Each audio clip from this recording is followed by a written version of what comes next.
Bonjour, je suis Pascal Tanesi, donc je suis adjoint du chef de service du dépôt légal numérique. Et Alexandre Faye, voilà, je travaille également au service du dépôt légal numérique. On va commencer par une présentation du dépôt légal du web.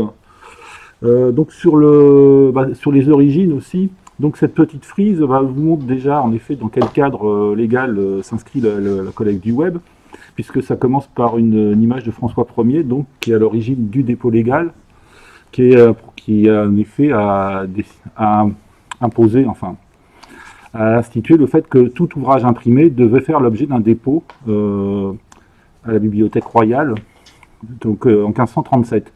Après, il y a un raccourci temporel assez important, puisqu'on arrive à 1989, qui est l'apparition d'Internet. Et entre-temps, il y a eu quand même une évolution dans le dépôt légal, puisqu'au-delà de l'imprimé, il y a eu aussi les documents filmés, tout ce qui était film, tout ce qui était vidéo, qui devait aussi faire l'objet d'un dépôt légal, avec un partage des fois des missions, qui n'étaient pas forcément toujours à la Bibliothèque nationale, puisque ça pouvait être au CNC, ça pouvait être à l'INA, par exemple dans le cadre de tout ce qui était radio-télédiffusion. Après, il y a la date de 1996. 1996, c'est donc l'apparition d'un site qui est Internet Archive, qui est un site qui va collecter juste les sites web et les mettre à disposition. Site qui existe toujours et qui peut permettre de consulter des sites anciens qui ont été collectés précédemment. 2002, c'est la date à laquelle la Bibliothèque nationale et le DLN procèdent à une première collecte des sites. Et 2006, là, c'est la loi sur les droits d'auteur et droits voisins, donc qui institue vraiment le dépôt légal.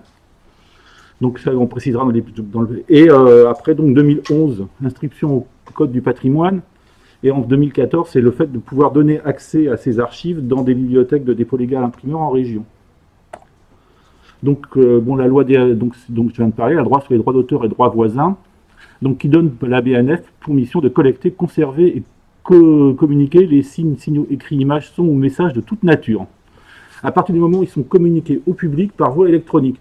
Donc c'est important aussi, c'est de voir qu'il s'agit de ce qui a été communiqué au public. Donc c'est des sites web, donc ça exclut tout ce qui est intranet, tout ce qui nécessite de s'identifier pour ce dépôt légal. C'est une mission qui est partagée, puisque l'Institut entre la BNF et l'INA qui est en charge de la collecte des sites de radio et de télé, de tout ce qui est lié à la radio, à la télédiffusion. Donc, il y a aussi une définition du web, de ce qu'on appelle le web français. Évidemment, c'est pas tout le web qui doit être collecté. Donc, qui sont les sites en .fr. Donc ça, c'est logique. Et les sites dont les auteurs sont domiciliés en France, ou les sites qui sont produits en France, ou dont dont les serveurs sont hébergés en France. Donc, qui permet d'aller au-delà du .fr. Donc, tout ce que ça concerne, ça concerne en effet à partir du fait de signaux communiqués au public par voie électronique, on voit sous la description, ça concerne la presse en ligne, tout ce qui est blog, sites commerciaux, les réseaux sociaux, les chaînes vidéo, y compris les livres au format PDF, les jeux en ligne. Donc tout ce qui fait l'objet d'une publication électronique sur le web est concerné par le dépôt légal. Par contre, dès que c'est un contenu payant ou c'est des e-books qui sont protégés, là, ce n'est pas on ne les collecte pas. C'est des limites techniques. C'est pas des limites légales, c'est des limites techniques. On peut pas. Par exemple, pour les e-books, il y a une autre. Ils vont rentrer par d'autres voies aujourd'hui, puisqu'il y a un décret qui va permettre aux éditeurs de livres, d'e-books, de les déposer, sans passer forcément par le site web. Donc tout ce qui est réseau privé, n'est pas dans le périmètre du dépôt légal. Enfin, l'accès, s'il peut arriver que le robot, puisque c'est un robot de collecte qui va parcourir le web, collecter les sites qu'il trouve et les ramener donc sur nos serveurs. ben, il peut arriver que l'accès au robot soit refusé par le producteur pour toutes sortes de raisons. On peut évidemment lui signaler qu'il nous bloque si vraiment on estime que c'est important, mais il n'est pas forcément obligé d'accepter. Et puis aussi, il y a quand même aussi des contraintes que nous on se donne. Il ne faut pas que la collecte puisse nuire à la consultation du site. Donc il y a des cas où c'est nous qui décidons d'arrêter la collecte parce que on doit pas, parce que le producteur nous signale que le robot est en train de faire tomber son site, puisque le robot aussi évidemment signe. Il signale qu'il travaille, qu'il vient là au nom de la BNF, et que dans le cadre d'une loi, et puis aussi donne une adresse web sur laquelle il peut nous contacter. Bon, tout ça donc en effet, en fait, par rapport à tout ce qu'on collecte, ce qui est le COVID, dans le cas de la collecte sur le Covid-19 qu'Alexandre va développer plus loin, et ben, en effet, ça nous a permis de faire une collecte vraiment très importante des sites en rapport avec cette épidémie, en particulier sur le premier en particulier sur le premier confinement, puisqu'on pouvait collecter des sites. Donc les web sociaux, on savait en collecter au moins, on savait collecter Twitter, les vidéos et même des documents PDF qui étaient liés au site. Donc voilà, c'était le... C'est ce qui permet en fait d'avoir, par exemple pour un acteur comme l'INSERM, en fait, ce qu'on peut considérer un peu comme son espace numérique, hein, c'est-à-dire aussi bien son site que les sites autres qu'il a pu créer, parfois à l'occasion d'épidémies, sa chaîne vidéo, son compte Twitter et l'ensemble des documents PDF aussi, hein, qu'il peut mettre en ligne à l'occasion de la crise sanitaire. On a aussi, pour rappel aussi dans le cas de la collecte Covid-19, de ce fait-là, crawlé et donc archivé de nombreux sites et plateformes mis en place par des CHU, hein, voilà, qui ont souhaité mettre en place des sortes de plateformes d'information pour les partenaires santé, et donc garder aussi trace de toute cette réaction sur le web, hein, aussi bien des soignants et après avec le confinement aussi de manière générale des réactions individuelles. Donc maintenant on va parler rapidement de l'organisation documentaire des collectes. Là vous voyez en fait ce qui représente une copie d'écran qui représente en fait ce que voient des gens qui nous aident à faire des sélections. Mais d'abord, en fait, il faut bien voir qu'il y a deux types de collectes. Alors, collecte large, qu'on met au pluriel parce qu'il y en a une chaque année, donc il y en a eu plusieurs. Mais il y a une collecte large annuelle dont vraiment l'objectif, c'est un échantillon d'un très grand nombre de sites. On le fait à partir des noms de domaine. Donc, le nom de domaine, je précise, dans bnf.fr, BNF, c'est un domaine, ou culture.gouv.fr, culture, c'est le nom du domaine. Donc, dans ce cas-là, donc à partir des noms de domaine, on va collecter les sites qui dépendent de ce domaine avec une faible profondeur. En gros, c'est entre 2000 et 3000 URL par domaine. Ce qui permet d'avoir une couverture assez large du web français, mais avec une faible profondeur. Pour aller plus loin, cette collecte large répond à notre obligation de dépôt légal, mais ce n'est pas satisfaisant justement du fait qu'on a une faible profondeur. Donc il y a des sites sur lesquels il est important d'aller plus loin. Donc c'est pour ça qu'il y a des collectes ciblées, qui vont être des captures qui vont être en effet beaucoup plus complètes, qui peuvent aller jusqu'à 100 000 URL, qui vont être donc plus régulières et qui peuvent aller de plusieurs fois par jour, pour les réseaux sociaux, enfin 2 fois par jour en fait, à une fois par an, selon les types de sites et selon leur mise à jour. Et ce qui peut être aussi, dans certains sites, on va collecter le site une fois par an, et puis certaines pages plus souvent mises à jour, on va les collecter par exemple une fois par semaine ou une fois par mois. Ça se fait évidemment, pas au hasard, ça se fait dans le cadre d'une politique documentaire, donc, à laquelle participent les bibliothécaires des départements des collections. Aujourd'hui participent aussi les bibliothèques de dépôt légal imprimé en région qui travaillent avec nous. Donc on a des gens qui coopèrent au sens large. Donc vous voyez là des exemples de collectes courantes. On a des collectes sur la littérature, sur la Lorraine. On a des collectes qu'on appelle projets, c'est-à-dire qu'on va travailler sur un sujet donné. Là, vous voyez les maisons de vente.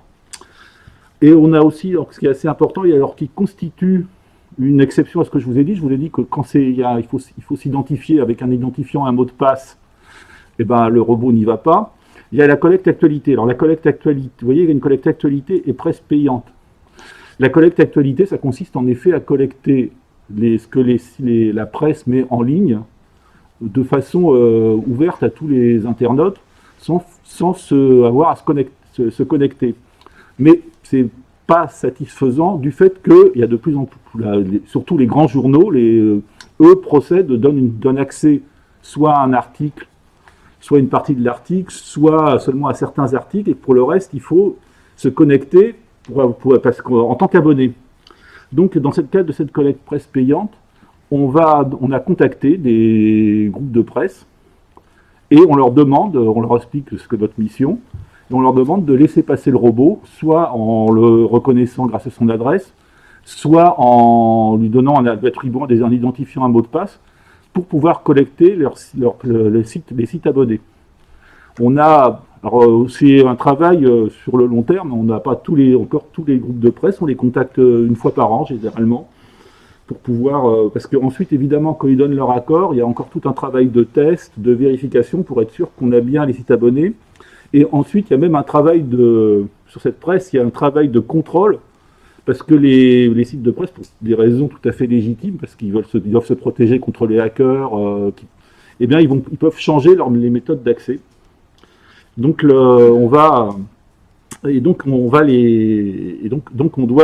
faut le surveiller.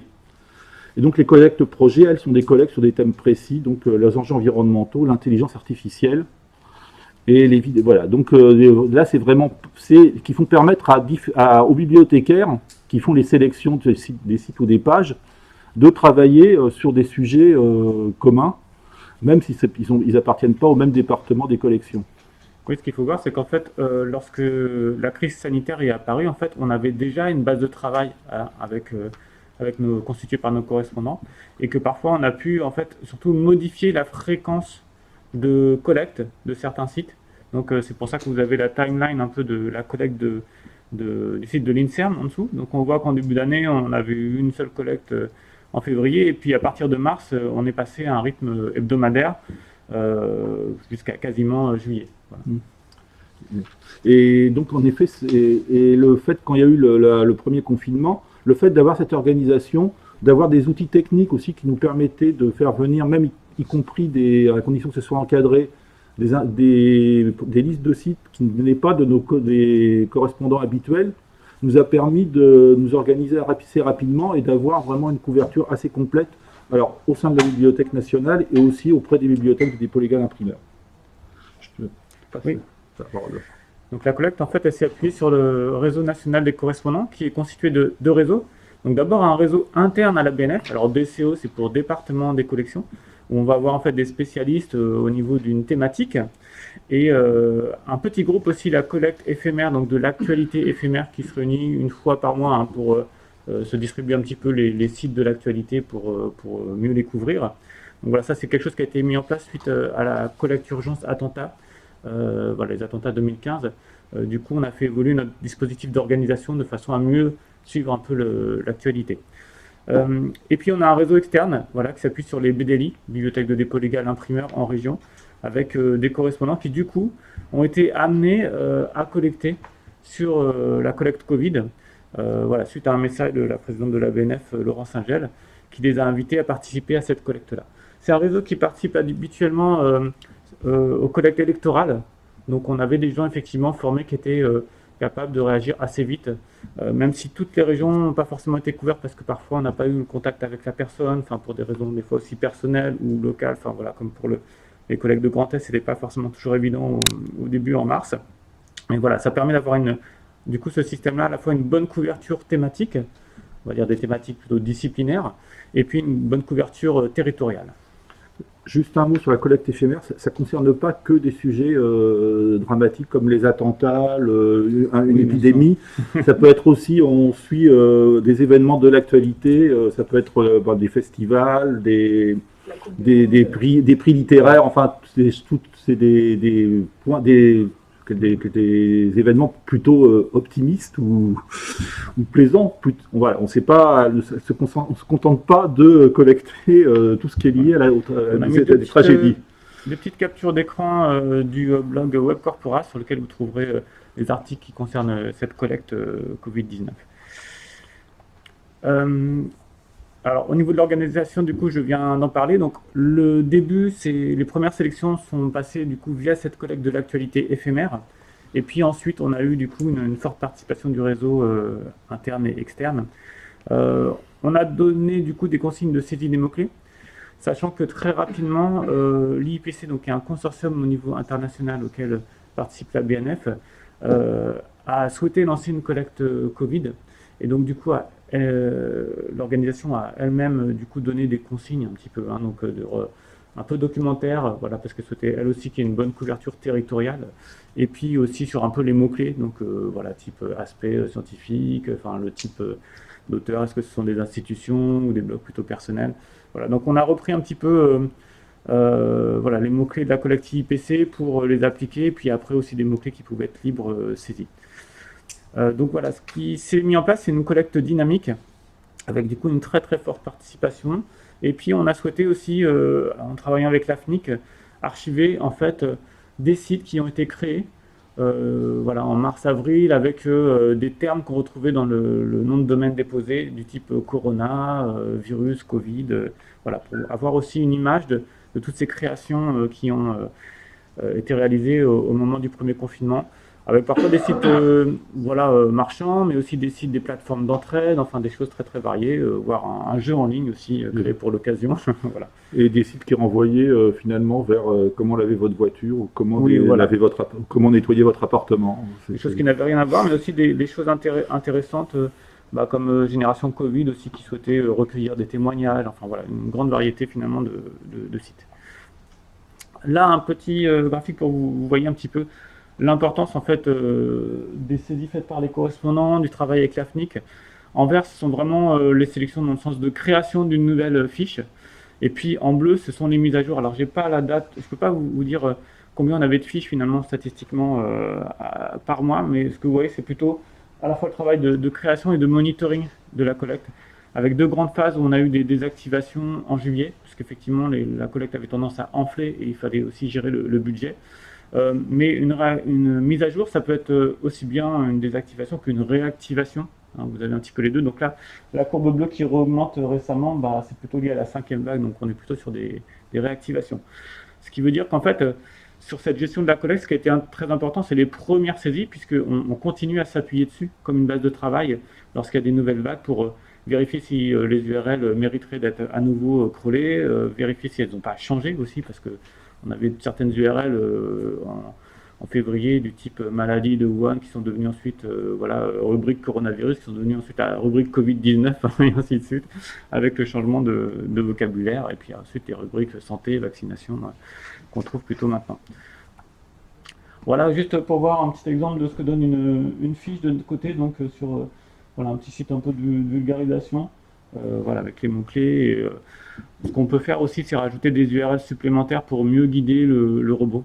Voilà, de façon à ce qu'il ne manque pas une page qui est intéressante. Là, c'est production parce que j'imagine qu'on devait trouver aussi des PDF, enfin des choses qu'on pouvait mieux guider le robot vers ce type de document. Vous pouvez masquer pour qu'on voit le bas des... Ah, pardon. Ah oui. Vas-y. Voilà, donc oui, on voit les mots-clés. Donc une première entrée, voilà, coronavirus pour retrouver toutes les fiches évidemment. Une deuxième qui correspond plus aux consignes IIPC, et puis une troisième voilà, qui type un peu plus précisément ce dont il s'agit. Peut-être faire un petit point quand même, un petit rappel sur la production des archives web en elles-mêmes par le robot. Donc les collectes elles sont réalisées avec des robots logiciels, voilà, qui tout simplement copient les pages, les images, les animations, fichiers audio, enfin voilà, les mises en page.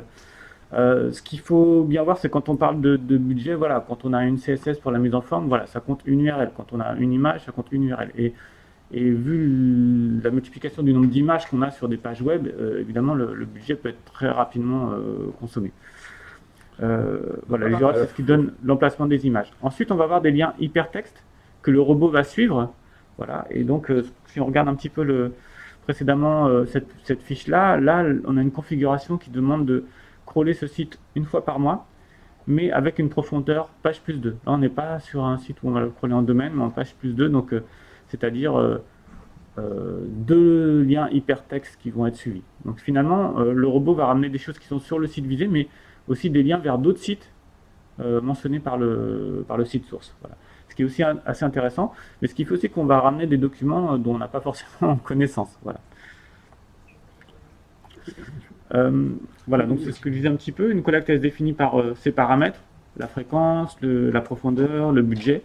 Le robot, il a besoin du coup d'URL de départ. Et en fait, les paramètres définissent ce qu'on appelle un ensemble à collecter. Donc c'est ce que disait Pascal tout à l'heure. Voilà, donc on peut avoir une fréquence mensuelle, un budget petit, et voilà, ça va correspondre à 50 000 URL. Et toutes ces URL toutes ces fiches qui ont cette même configuration vont constituer un ensemble à collecter. Donc on aura en fait finalement au niveau du job des choses qui relèvent du coronavirus, mais des choses qui peuvent relever d'autres choses. Ce qui fait que les fichiers qu'on va produire à la fin, on va y revenir, ça ne correspond pas à un classement. Tout va être un peu mélangé, et on est vraiment dans une logique d'absorber le flux.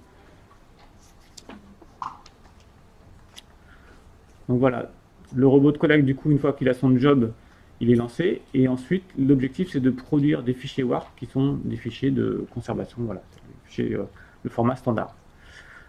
Un petit schéma pour récapituler, voilà, on reprend l'exemple de la mensuelle, donc on va avoir, si on a beaucoup d'entrées, en fait les URL vont se répartir par job, par ordre alphabétique tout simplement, et puis ensuite le robot va suivre les liens, donc voilà, pour Kesa Covid, il va trouver plusieurs liens, et puis il va les mettre en queue de collecte, et puis il va d'abord crawler évidemment les premiers liens, les sites de départ, ce qu'on appelle les sites de départ, et puis ensuite les liens qu'il a trouvés.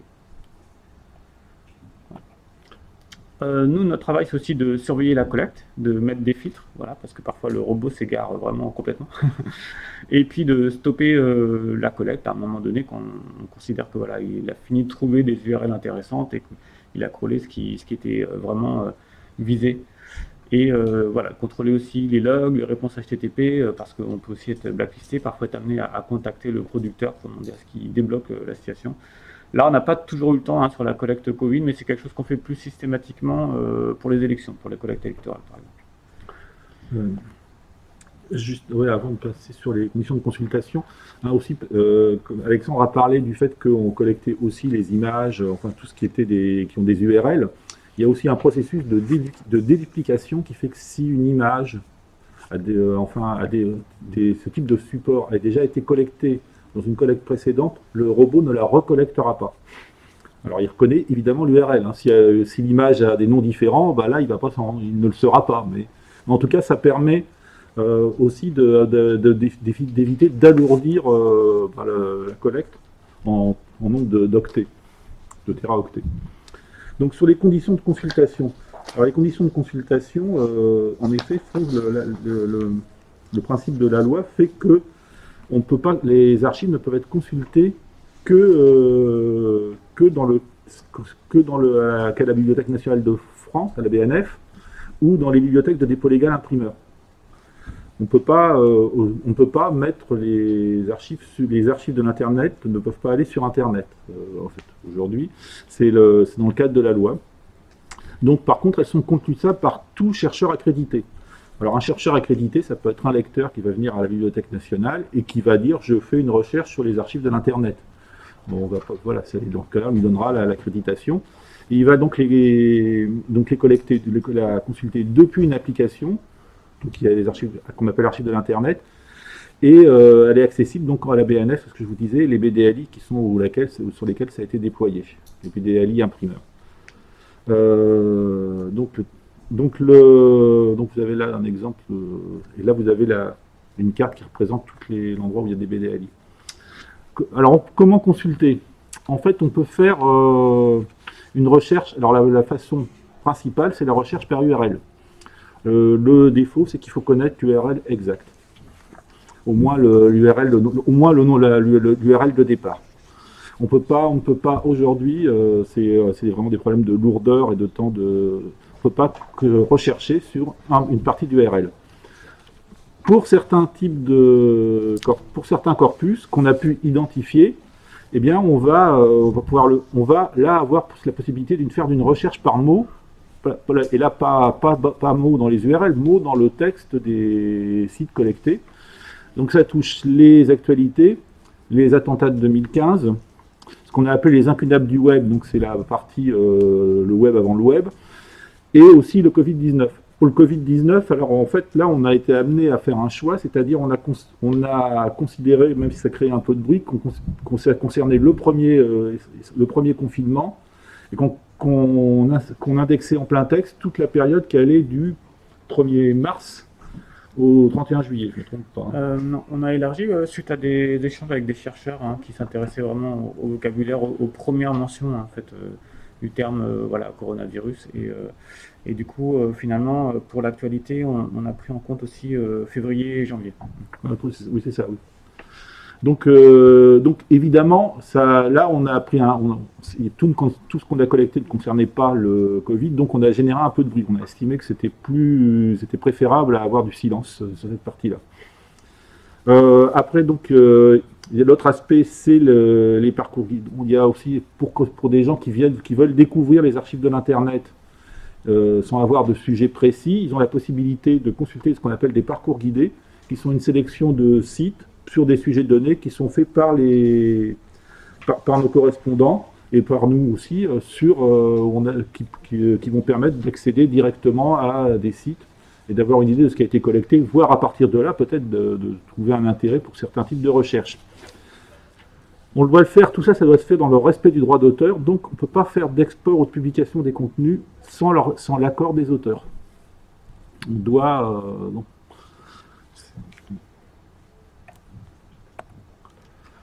Donc là, vous avez un exemple, en effet, de la façon dont on fait la recherche par mot. Donc c'était ce qu'on disait pour l'épidémie de Covid-19.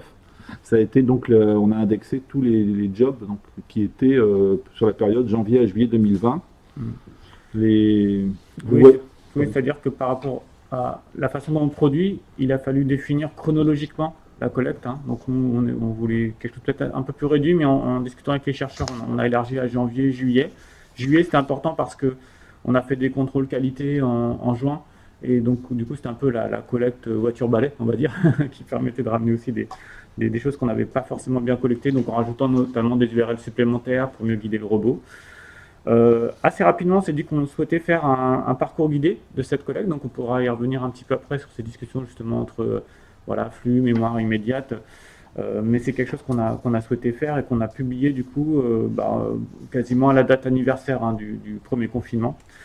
Et puis on a lancé des travaux avec nos collègues du DSI côté du département informatique, en articulation avec aussi un petit atelier qu'on menait avec des chercheurs sur des développements, des outils qu'on pourrait proposer, d'où cette recherche Ngram, donc qui présente plein de biais statistiques, mais qui permet quand même d'avoir quelques grandes idées. Donc là, de comparer un terme comme RAOU, hydrochloroquine, c'est pas quelque chose d'assez simple, mais ça peut être première ligne versus soignant, enfin ce genre de vocabulaire qu'on peut comparer, avoir une première idée, une première piste de recherche qui bien sûr faut affiner par la suite.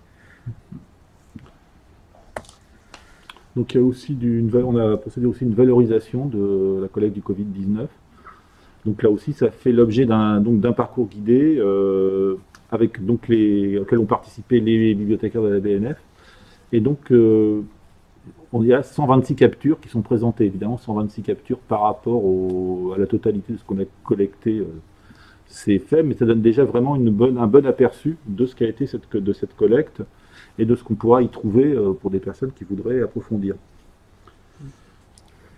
On a souhaité aussi, habituellement les parcours guidés, du coup il faut être à la BNF ou en BDLI pour pouvoir les consulter, mais on produit quand même le PDF qu'on met en ligne à disposition, avec toute une partie un petit peu éditoriale de présentation des thèmes, de contextualisation des captures qui ont été choisies, c'est-à-dire la date, qui écrit, quel est le producteur.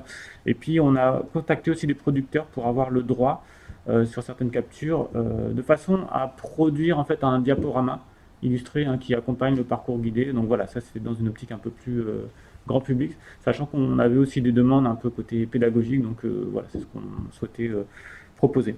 Donc on vous a mis les deux liens là que vous retrouvez dans PowerPoint. Et ensuite, c'est ce que tu disais, on a publié les sélections. Alors les sélections, elles sont publiées sur le site API bnf.fr. Donc on les a publiées c'est-à-dire toutes les fiches qui avaient le tag, le mot-clé coronavirus en 2020. Donc c'est quelque chose qu'on va devoir reproduire à nouveau peut-être pour 2021. Donc la question se pose, est-ce qu'on propose ou pas. Et puis une intégration de la collection dans le premier appel à projet du BNF Data Lab, puisqu'il y avait quand même aussi l'idée d'accueillir des projets de recherche. Voilà, ça c'était un souhait du service, mais aussi de la présidente de la BNF. Et c'est aussi quelque chose qui nous a amené à nous poser des questions sur comment valoriser auprès des chercheurs les archives du web. Et ça fait lien aussi avec la mise en place d'un Data Lab à la BNF et aussi d'un autre projet qui s'appelle Respadon, dont l'objectif est de faciliter l'usage des archives du web, voilà, et de constituer un réseau à la fois de chercheurs mais aussi de professionnels autour de ces archives de façon à avoir une offre de service la mieux adaptée possible. Oui, juste un mot, parce que Alexandre a parlé d'API.bnf.fr. En effet, on a aussi un autre moyen qu'on a de faire connaître ce qu'on a collecté, en tout cas dans le cadre des collectes projets ou ciblées, c'est-à-dire on publie les listes, un export de ce qui a été des sélections qui ont été faites par nos collègues dans les départements des collections chaque année. Donc ce qui a été collecté, qui donne une idée de ce qui a été collecté, en tout cas dans le cadre des collectes projets. Malheureusement, ça ne comprend pas la collecte large, parce que là, c'est beaucoup plus complexe. Et il y a aussi les parcours guidés aussi sont publiés sous forme de PDF, mais là sans les illustrations, puisqu'on ne peut pas, les illustrations sont soumises aux droits d'auteur. Donc ça qui permet d'avoir une idée aussi de ce qui est collecté. Oui, alors peut-être suggestion comme on n'a plus beaucoup de temps pour la discussion tout à l'heure, de discuter un petit peu de cette articulation entre flux et mémoire immédiate, sachant que ce terme de mémoire immédiate, on l'a quand même trouvé assez souvent dans la presse. Enfin voilà, il a pu être discuté, donc on pourra y revenir, parce que l'articulation entre ces deux termes. Et puis quelques captures d'écran, voilà, pour juste vous donner une idée. Donc je ne suis pas un virus, ça fait partie des premières captures qu'on a faites de Twitter. Donc voilà, nous on ne s'appuie pas sur l'API Twitter, donc en fait on a une photographie, donc c'est quelque chose d'un peu incomplet d'un côté, parce qu'on n'a pas forcément tous les tweets envoyés, mais en même temps on a l'image qu'on voyait à un moment donné, enfin en tout cas que le robot BNF voyait à un moment donné avec le contexte autour des publications. Et voilà aussi des choses qui sont un peu des artefacts de la crise sanitaire, voilà, l'attestation de déplacement dérogatoire, ça peut rappeler des souvenirs, et puis l'information sur la levée du confinement. Voilà, un groupe de photographes aussi, donc vous voyez en bas à droite, voilà, sur Cinédier, et puis aussi les défis un peu lancés sur Twitter, voilà, art en quarantaine, enfin ce genre de choses, avec voilà une parodie du déjeuner sur l'herbe, voilà, où cette fois c'est monsieur qui est déshabillé. Et puis voilà, le site Génération Covid dont j'ai parlé tout à l'heure, mais voilà, il y en a d'autres évidemment. Il y a aussi beaucoup d'enquêtes en SHS, donc beaucoup de sollicitations finalement en ligne à témoigner, ou d'enquêtes en ligne.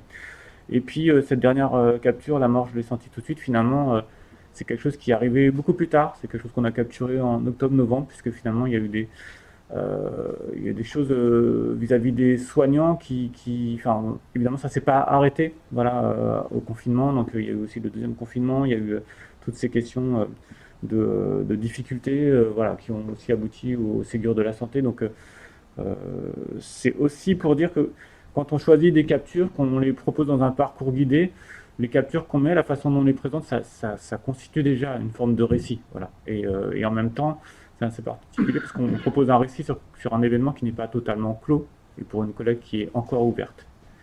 Voilà. Et un petit récapitulatif sur nos outils, un petit schéma rappel que vous pourrez retrouver comme ça sur les outils BNF qu'on vous a présentés au travers de la collecte Covid-19.